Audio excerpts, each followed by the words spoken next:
জাপানে corona virus সংক্রমণের ঘটনা কমে আসার পর দেশটির বেশিরভাগ অঞ্চল থেকে জরুরি অবস্থা তুলে নেওয়া হয়েছে।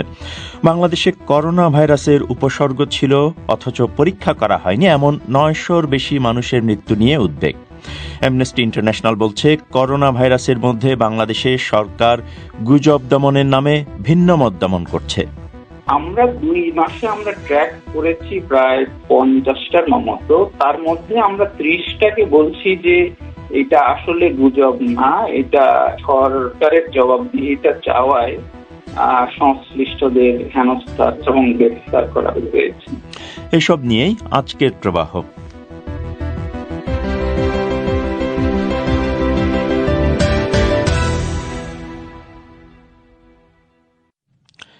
এই অনুষ্ঠান রেডিওতে আপনারা শুনছেন শর্টওয়েভ এবং FM প্রচার তরঙ্গে, আর আমাদের ওয়েবসাইট bbcbangla.com-এ। আজকের সান্ধ্য আয়োজন প্রবাহে আপনাদের স্বাগত জানাচ্ছি আমি মোয়াজ্জেম হোসেন। বাংলাদেশের একটি বেসরকারি সংস্থা দাবি করছে, করোনা ভাইরাসের উপসর্গ নিয়ে গত 2 মাসে অন্তত 900-র বেশি মানুষ মারা গেছে। ঢাকা বিশ্ববিদ্যালয়ের সেন্টার ফর জেন্ডার স্টাডিজের এই গবেষণায় বলা হয়েছে, করোনা ভাইরাসের উপসর্গ থাকা সত্ত্বেও তাদের কারো নমুনা পরীক্ষা করা হয়নি। বাংলাদেশে সরকারি হিসেবে এ পর্যন্ত 283 জন করোনা ভাইরাসে মারা গেছে। কিন্তু বিশেষজ্ঞরা বলছেন, উপসর্গ নিয়ে যারা মারা গেছেন তাদের কেউ কেউ যদি কোভিড-19 হয়ে থাকেন, সেটা বড় ধরনের উদ্বেগ সৃষ্টি করবে। বিস্তারিত সহকর্মী সঞ্জনা চৌধুরীর রিপোর্টে।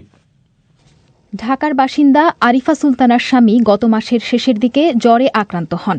সেই সঙ্গে দেখা দেয় ভয়াবহ কাশি এবং শ্বাসকষ্ট, যার সবকটি কোভিড-19 আক্রান্ত হওয়ার লক্ষণ।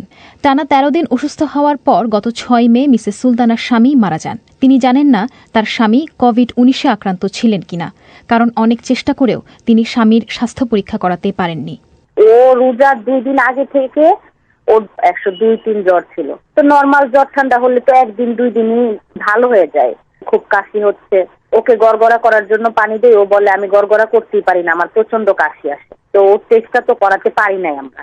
এখন বাসায় এসে তো যে টেস্টটা করাবে, যদি বড় কোনো লিঙ্ক থাকে তাহলে করতে পারবা, এছাড়া করা সম্ভব না। এর মধ্যে তো চলে গেল। ও 12 দিন জ্বর ছিল, 12 দিন 13 দিনের মাথায় চলে গেছে। মিসেস সুলতানার স্বামীর মতো করোনা ভাইরাসের উপসর্গ নিয়ে 929 জনের মৃত্যু হয়েছে বলে ঢাকা বিশ্ববিদ্যালয়ের সেন্টার ফর জেনোসাইড স্টাডিজের জরিপে বেরিয়ে এসেছে, যাদের কারও স্বাস্থ্য পরীক্ষা হয়নি। বাংলাদেশের প্রথম করোনা ভাইরাসে আক্রান্ত রোগী শনাক্ত হয় 8 মার্চ। ওই দিন থেকে গত 9 মে পর্যন্ত গণমাধ্যমে প্রকাশিত তথ্যের ভিত্তিতে এই জরিপ তৈরি করা হয় বলে জানান সিজিএস এর পরিচালক ইমতিয়াজ আহমেদ। কোভিড-19 উপসর্গ নিয়ে মৃত্যুর প্রকৃত সংখ্যা আরও অনেক বেশি বলে তিনি আশঙ্কা করছেন। বর্তমানে করোনা ভাইরাস যে ব্যাপক আকারে ছড়িয়ে পড়েছে, সেক্ষেত্রে উপসর্গ থাকা প্রত্যেকের স্বাস্থ্য পরীক্ষা করা জরুরি বলে মনে করছেন IEDCR এর ভাইরোলজি বিভাগের প্রধান তাহমিনা শিরিন। উপসর্গ নিয়ে যদি কোনো পেশেন্ট মারা যান বা না যান, উভয় ক্ষেত্রেই পেশেন্টের পরীক্ষা করতে হবে। যদি পেশেন্টটা কোভিড-19 পজিটিভ হন, সেই ক্ষেত্রে ট্রিটমেন্ট দেওয়ার পাশাপাশি আমাদের আইসোলেশনের কথা চিন্তা করতে হবে, এবং সংস্পর্শে আসছেন তাদেরকেও আমাদের ফলো করতে হবে। সুতরাং যা কিছুই হোক না কেন পরীক্ষা করতে হবে, টেস্টের সংখ্যা বাড়াতে হবে। কিন্তু কি পদ্ধতিতে কালেকশন করলে এবং বিভিন্ন ফ্যাসিলিটিসে ডিস্ট্রিবিউট করলে ওনারা খুব তাড়াতাড়ি ওনাদের রেজাল্টগুলো পাবেন, এইগুলোর একটা সুনির্দিষ্ট দিক নির্দেশনার আসলে প্রয়োজন। যাদের মধ্যে করোনা ভাইরাসের উপসর্গ দেখা দিয়েছে বা যারা উপসর্গ নিয়ে মারা যাচ্ছেন, তাদের প্রত্যেকের স্বাস্থ্য পরীক্ষার বিষয়টিকে গুরুত্ব দিয়ে দেখার কথা জানিয়েছেন স্বাস্থ্য অধিদপ্তরের সিডিসি বিভাগের লাইন ডিরেক্টর শাহনীলা ফেরদৌস। বর্তমানে 41টি ল্যাবে নমুনা পরীক্ষা চলছে, সেই সঙ্গে টেস্টের সংখ্যাও বাড়ানো হয়েছে বলে তিনি জানান। আমরা কিন্তু সব ধরনের উপসর্গ নিয়ে কেউ যদি মারা যান সেটাও করতে চাই, কিন্তু অনেক জায়গায় আছে স্যাম্পল নেবার আগে তখনের জন্য দেরি করতে চাচ্ছেন না। কিন্তু এগুলো প্রত্যেকটি মৃত্যুই অ্যাড্রেস করার অবশ্যই পরিকল্পনা সরকারের রয়েছে, কারণ আমরা চাই না যে কোনো মৃত্যুই আনডায়াগনোজ থাকুক। সেই কর্ম পরিকল্পনা নিয়েই কিন্তু এই যে এত ল্যাবরেটরি বাড়ানো বা সবাইকে সম্পৃক্ত করা, স্যাম্পল কালেকশন বুথও বাড়ানো হবে, টেস্টিং ফ্যাসিলিটিসও আরো বাড়ানোর চেষ্টা করা হচ্ছে। একটু সমন্বয়হীনতা মনে হতে পারে, কারণ এই কাজটি হয়তো আগে IDCR করতো, কিন্তু তাদের পক্ষে কিন্তু ব্যাপকভাবে করা সম্ভব হয়ে উঠছিল না। উপসর্গ নিয়ে যারা মারা যাচ্ছেন তাদের যদি দ্রুত পরীক্ষার ব্যবস্থা করা না হয় তাহলে করোনা ভাইরাসের ছড়িয়ে পড়া ঠেকানো রীতিমতো অসম্ভব হয়ে পড়বে বলে উদ্বেগ প্রকাশ করেছেন বিশেষজ্ঞরা। সঞ্জনা চৌধুরী।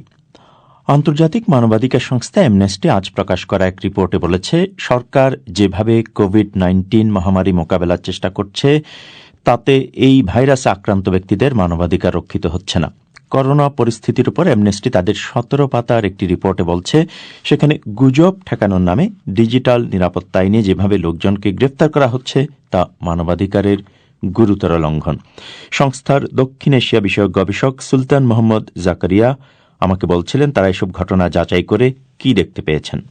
আপনারা দেখেছেন যে সম্প্রতি বা গত 2 মাস ধরে মার্চ এবং এপ্রিলে অনেকগুলো ঘটনা ঘটেছে এবং অনেক লোককে গুজব এবং ভুল তথ্য ছড়ানোর অভিযোগ দিয়ে গ্রেফতার করা হয়েছে।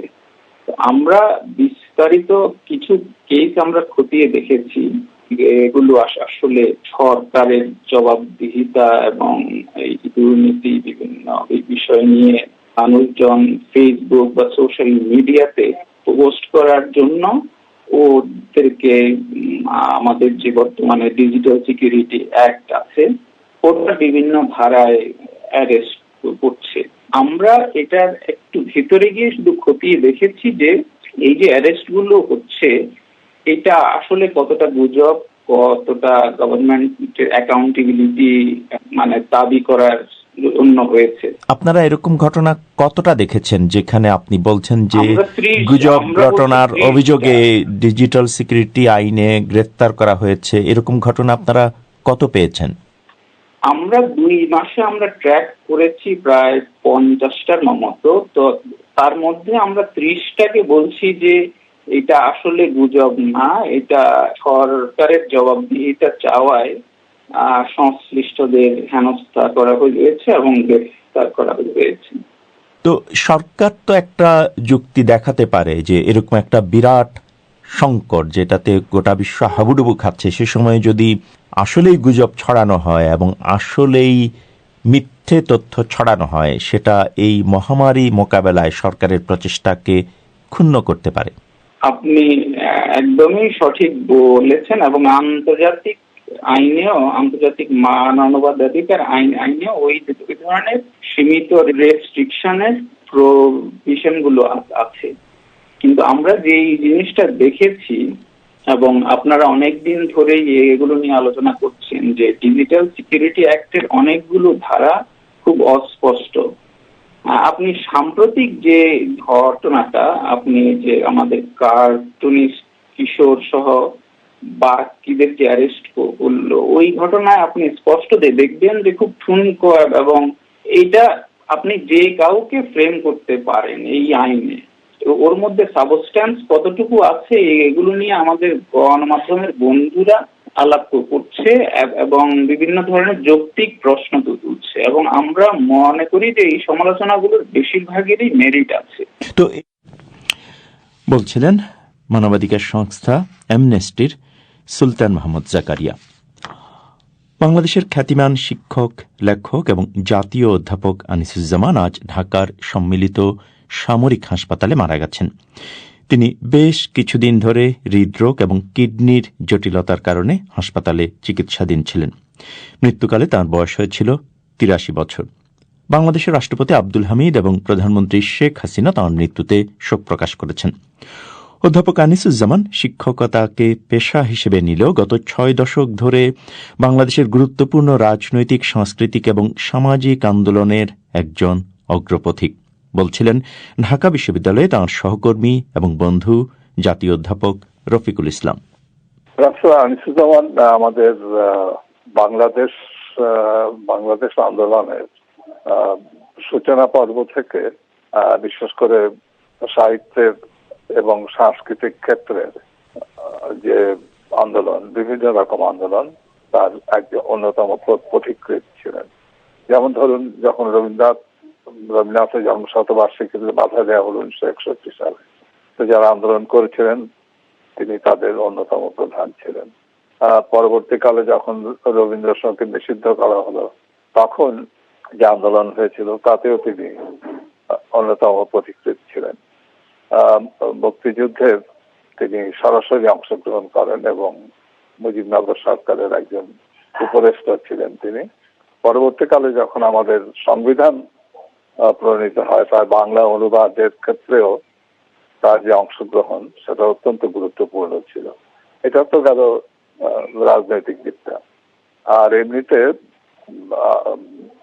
সাহিত্য গবেষণার ক্ষেত্রে যদিও তার যে একাডেমিক গবেষণাটা ছিল যে বাঙালি মুসলমানদের যে সাহিত্য চর্চা, তার উপর সেই বিষয়ে তিনি পিএইচডি করেছিলেন, কিন্তু তার পরিধি ছিল ব্যাপক। আমাদের বাংলা ভাষা ও সাহিত্যের এমন কোনো বিষয় ছিল না যেটা নিয়ে তিনি কাজ করেননি। আপনি তো ঢাকা বিশ্ববিদ্যালয়ে তার সহকর্মী ছিলেন এবং সহকর্মী হিসেবে তাকে কাছ থেকে দেখার সুযোগ আপনার হয়েছে। আমরা বাংলা বিভাগের সহপাঠী, যেহেতু তিনি আমার ঠিক জুনিয়র ছিলেন, সহপাঠী ছিলাম এবং বাংলা বিভাগের শিক্ষক হিসাবে আমরা সহকর্মী ছিলাম এবং ঢাকা বিশ্ববিদ্যালয় আবাসিক এলাকায় আমরা একই কোয়ার্টার্সে আমরা থাকতাম এবং আমরা দুটি পরিবার প্রায় একই পরিবারের মতো ছিলাম। এবং আজকে তাকে হারিয়ে আমার মনে হচ্ছে যে আমি আমার ঘনিষ্ঠ ভাইকে আমি হারিয়েছি। তো আপনি যেটা বলছিলেন যে আপনি একই সঙ্গে তার সহপাঠী, একই সঙ্গে তার সহকর্মী, আবার প্রতিবেশী, বন্ধু, তো এসব পরিচয়ের বাইরে আপনি সাহিত্যের একজন অধ্যাপক হিসেবে যদি নির্মোহভাবে অধ্যাপক আনিসুজ্জামানের কাজের মূল্যায়ন করতে হয়, তার কোন কীর্তিটা আপনার মনে হয় তাকে স্মরণীয় করে রাখবে? সেটা হচ্ছে তার যে বাংলা সাহিত্যের বিভিন্ন বিষয় নিয়ে তার যে গবেষণার দিকটি, সেখানে তার যে মননশীলতা, এটা অতুলনীয়। এবং আমাদের এখানে অর্থাৎ ঢাকা কেন্দ্রিক বাংলা ভাষা ও সাহিত্যের যে গবেষণা সূচনা এবং এর যে অগ্রগতি, কলকাতার পর ঢাকা আরেকটি নতুন কেন্দ্র, তার মূলে যা আধুনিক গবেষকদের মধ্যে তিনি ছিলেন অগ্রগামী। অধ্যাপক আনিসুজ্জামানকে আমরা সবসময় দেখেছি এক ধরনের অ্যাক্টিভিজমের মধ্যে, নানা ধরনের রাজনৈতিক সাংস্কৃতিক আন্দোলনের সঙ্গে সক্রিয়ভাবে যুক্ত থাকা। অনেকে যেটা বলে তার সমালোচনা করার চেষ্টা করেন যে বাংলাদেশের রাজনীতিতে আমরা একটা যে বিভাজন দেখি, সেই বিভাজনে তিনি সবসময় একটা পক্ষে ছিলেন। এটা কি কোনো কারণে একজন স্বাধীনচেতা বুদ্ধিজীবী হিসেবে তার যখন যা ভূমিকা রাখার কথা ছিল সেটাকে ক্ষুণ্ণ করেছিল কোনো কারণে? না, মোটেও না। তিনি একজন প্রগতিশীল বুদ্ধিজীবী ছিলেন এবং চিন্তা চেতনা অত্যন্ত আধুনিক এবং অগ্রসরমান ব্যক্তিত্ব ছিলেন, মননশীল ব্যক্তিত্ব ছিলেন। তিনি তার বিবেক দ্বারা সবসময় পরিচালিত হয়েছেন। তিনি অন্য কারো লেজুর বৃত্তি করেননি এবং তিনি অত্যন্ত স্বাধীনচেতা ছিলেন এবং অত্যন্ত সাহসী ছিলেন। তার মতো আমি আমার যারা সমকালীন বুদ্ধিজীবীদের মধ্যে তার মতো এরকম সাহসী আমি দেখি না। এবং যেখানে যেটা বলার দরকার তিনি সেটা বলেছেন সাহসের সঙ্গে, তবে অত্যন্ত পরিশীলিত ভাবে। তিনি অত্যন্ত পরিশীলিত ছিলেন, সবার উপরে এই কথাটা বলতে হবে। অধ্যাপক রফিকুল ইসলাম স্মৃতিচারণ করছিলেন তার বন্ধু এবং সহকর্মী অধ্যাপক আনিসুজ্জামানের, যিনি আজ ৮৩ বছর বয়সে মারা গেছেন। এবারে আজকের বাদবাকি বিশ্ব সংবাদ সহকর্মী মিজানুর রহমান খানের কাছে। জাপানে করোনা ভাইরাসের সংক্রমণ উল্লেখযোগ্যভাবে কমে যাওয়ার পর দেশের বেশিরভাগ এলাকায় বলবৎ জরুরি অবস্থা প্রত্যাহার করা হয়েছে।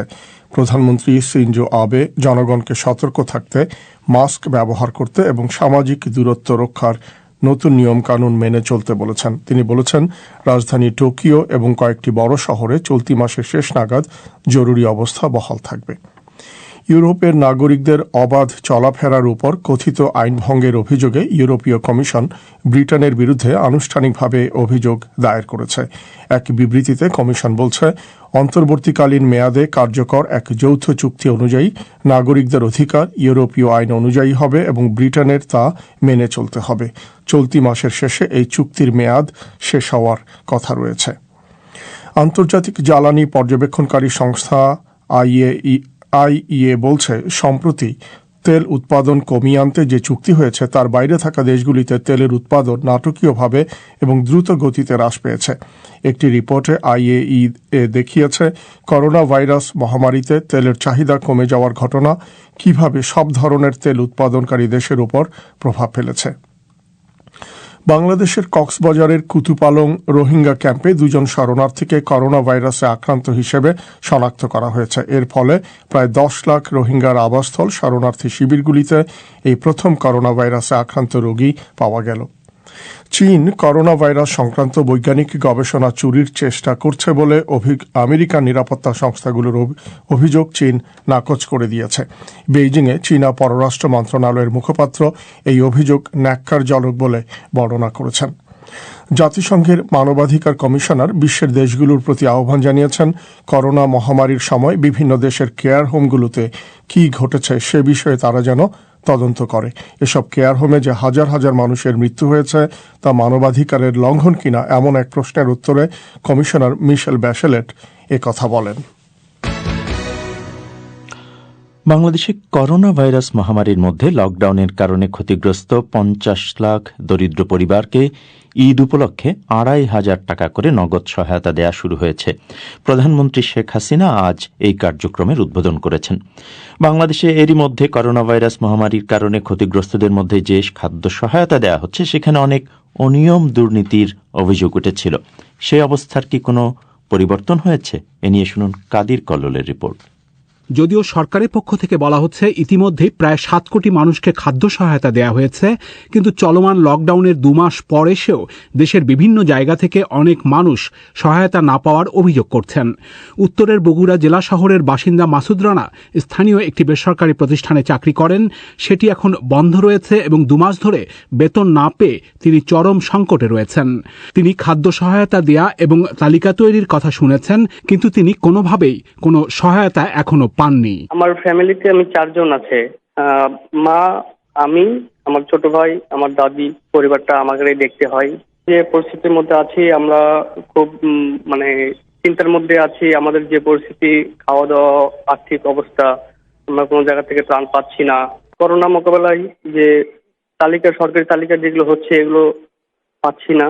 ঈদ উপলক্ষে 50,000 পরিবারকে যে 2,500 টাকা করে নগদ অর্থ দেয়া হচ্ছে, সেজন্য সারা দেশে তালিকা তৈরি করার জন্য মাঠ পর্যায়ের প্রশাসনকে মাত্র 1 দিন সময় দেয়া হয়েছিল। 10 টাকা কেজি দরে 30 কেজি করে চাল দেওয়ার যে কর্মসূচি চলছে, সেই তালিকাও ছিল বেশ কয়েক বছরের পুরনো। অনেক প্রশ্নের মুখে সেই তালিকাও নতুন করে করা হচ্ছে। বগুড়ার গাবতলী উপজেলার নির্বাহী কর্মকর্তা রওনক জাহান বলেছেন, অল্প সময়ের মধ্যে তালিকা তৈরিতে গ্রাম পর্যায়ের প্রতিনিধিদের উপর নির্ভর করতে গিয়ে অনেক সময় জটিলতা বা সমস্যার মুখোমুখি হতে হচ্ছে। মানবিক সহায়তা যেটা রিসেন্ট আমরা এখনো শেষ করে উঠতে পারি নাই, এটা আমরা এত অল্প সময় পেয়েছিলাম যে আমরা নিজেরা মাঠে ফার্স্ট অবস্থায় কাজ করতে পারি নাই। এটা আমরা স্ব ইউনিয়ন পরিষদের চেয়ারম্যানদের কাছ থেকে ফুল তালিকাটা নিয়েছি। আমার উপজেলাতে ছিল টোটাল প্রায় 5,000-এর মতো, 4,000 সামথিং বরাদ্দ ছিল। এই পুরো তালিকাটা মেইনটেইন করা একদিনের মধ্যে এটা খুবই কষ্টসাধ্য একটা ব্যাপার ছিল। এই তালিকাটা যখন এক্সেল শিটে আমরা আপডেট করেছি বা জমা দিয়েছি, দেখা গেছে যে অসংখ্য লোকজনের আমরা ফোন নাম্বার পাই নাই। এখন আমরা হয়তো চেষ্টা করছি সঠিক ব্যক্তিকে দেওয়ার, কিন্তু আমরা যে যাচাইয়ের মাধ্যমে নিয়ে আসবো এই সময়টুকু পাই না আমরা। সেক্ষেত্রে আমাদেরকে জনপ্রতিনিধির উপর দিয়েই অনেকখানি নির্ভর করতে হয়। অনেক সময় বিভিন্ন ধরনের জটিলতা অ্যারাইজ করে। 10 টাকা কেজি দরে চাল বিক্রির ক্ষেত্রে অনিয়ম দুর্নীতির অভিযোগে দেশের বিভিন্ন জায়গায় ইউনিয়ন পরিষদের চেয়ারম্যান মেম্বারদের বিরুদ্ধে অন্তত 15টি মামলা হয়েছে, বেশ কয়েকজন গ্রেপ্তার হয়েছে। সরকারের সহায়তা এবং বেসরকারি ত্রাণ বিতরণ এসবের মধ্যেও সমন্বয়হীনতার অভিযোগের মুখে 1 জন করে সচিবকে একটি করে জেলার তদারকির দায়িত্ব দেয়া হয়েছে। এরপরও রাজনৈতিক নেতৃত্ব এবং প্রশাসনের মধ্যে সমন্বয়ের অভাবের অভিযোগ রয়েছে অনেক এলাকায়। সরকারি গবেষণা সংস্থা বিআইডিএস এর সিনিয়র গবেষক ডক্টর নাজনীন আহমেদ বলেছেন, যে পরিমাণ লোককে সাহায্য দেয়া হচ্ছে সেটাও যথেষ্ট কিনা সেই প্রশ্ন তার রয়েছে। আমাদের এমনিতেই করোনা ছাড়াও স্বাভাবিক অবস্থায় 3,80,00,000 লোক হচ্ছে দরিদ্র। তাদেরকেই সবাইকে আমরা কিন্তু বিভিন্ন সরকারি যে সকল সুবিধা সামাজিক সুরক্ষার আওতায় দিতে পারতাম না। বর্তমানের যে পরিস্থিতি, এটার আকারটা অনেক ব্যাপক। এখন শুধু ওই দরিদ্র মানুষ না, তার সাথে নিম্ন মধ্যবিত্ত, হঠাৎ করে দরিদ্র হয়ে যাওয়া, এমন অনেক মানুষ যুক্ত হয়েছে। এখন এত মানুষকে তালিকায় আনা, আমরা কিন্তু সময়ের সাথে দৌড়াচ্ছি। আমাদের এখানে এটা এমন একটা পরিস্থিতি যে হাহাকারটা এই মুহূর্তেরই, কিন্তু সরকার যে দিবে সেই সময়টা নাই যে ধীরে সুস্থে আমি তালিকা করব। আর সরকার যত মানুষকে খাদ্য সহায়তা দিতে চাচ্ছে, সংখ্যা কিন্তু তার চেয়ে অনেক বেশি মানুষ। ত্রাণ ও দুর্যোগ ব্যবস্থাপনা প্রতিমন্ত্রী ডক্টর এনামুর রহমান বলেছেন, তারা সারা দেশে পর্যাপ্ত খাদ্য সহায়তা দিচ্ছেন এবং এটি পুরোপুরি সমন্বয়ের ভিত্তিতে এখন কার্যক্রম চলছে। আমরা মোট 1,25,00,000 পরিবারের তালিকা করে ডাটাবেস তৈরি করেছি। এই পরিবারগুলোকে আমরা নিয়মিত খাদ্য সহায়তা দিয়ে থাকি। এখন তো এই যে ধরেন 50 লক্ষ পরিবারকে 2,500 টাকা দিল, সরাসরি তাদের অ্যাকাউন্টে চলে যাবে, মধ্যস্থতাকারীও কেউ নাই। এর চেয়ে সমন্বয় তো আর খুঁজে দেখতে পাচ্ছি না। আমরা তো আশা করি যে আমরা যেটা করছি এখন সমন্বিত ভাবে হয়েছে। তিনি আরো বলেছেন, এখন কোনো জায়গায় অনিয়ম বা দুর্নীতির কোনো অভিযোগ পেলেই সরকার কঠোর হস্তে সেটা দমন করবে, সেই নির্দেশনা মাঠ পর্যায়ে দেয়া হয়েছে। কাদির কল্লোল। লকডাউনে বিধ্বস্ত ভারতীয় অর্থনীতিকে চাঙ্গা করার জন্য প্রধানমন্ত্রী নরেন্দ্র মোদী 20 লক্ষ কোটি রুপির যে প্রণোদনা প্যাকেজ ঘোষণা করেছেন, বিরোধী দলগুলো তার তীব্র সমালোচনা করছে। শোনা যাক শুভজ্যোতি ঘোষের কাছে। মঙ্গলবার রাতে জাতির উদ্দেশ্যে দেওয়া ভাষণে প্রধানমন্ত্রী মোদী যখন মোট 20 লক্ষ কোটি রুপির প্রণোদনা প্যাকেজ ঘোষণা করেন, সেই বিশাল অঙ্কটা অনেককেই চমকে দিয়েছিল।